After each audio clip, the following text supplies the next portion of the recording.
Hello, craft beer cellar fans. My name is Brian McGlynn. I am the lead brewer here at Other Half in Washington, D.C.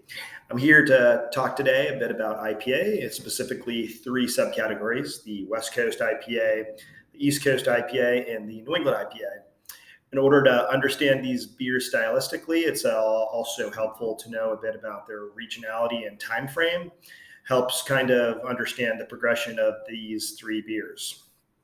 The West Coast IPA, the name implies, was founded and built in popularity on the West Coast. Some breweries out there that helped bring this beer to prominence were Lagunitas, Sierra Nevada, Russian River, and Stone, amongst many others. Its popularity started to really grow in the late 90s, and throughout the 2000s, it had a nice long 2 decade run of dominance, I would say, that is still sustained to this day. The East Coast IPA is a bit of a stopgap of sorts in between the West Coast and the New England. There were a few different breweries along the East Coast that helps build this beer style. It had a bit of a shorter time frame, somewhere around 2006, for about 5 years of its popularity.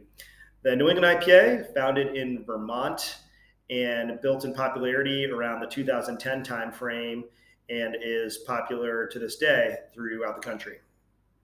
So starting stylistically off with the West Coast IPA, this beer is usually a beer that has a fairly simple malt bill, a fairly clean drinking profile that boosts and showcases bitterness.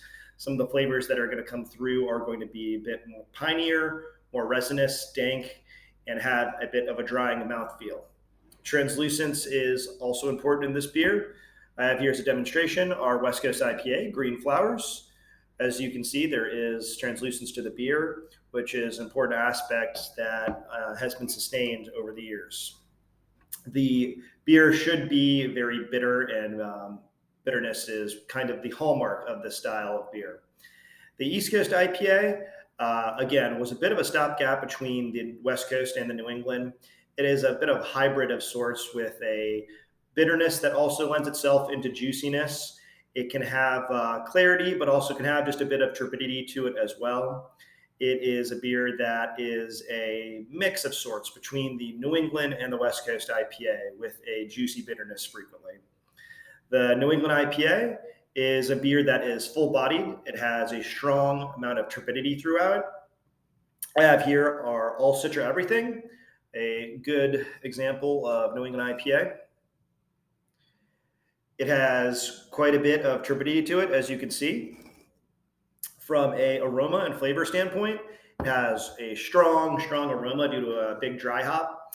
It has both an aroma and flavor, frequently of citrus, tropical, juicy flavors, and it really coats the mouth with a full mouth feel that helps to boost the flavor profile quite a bit.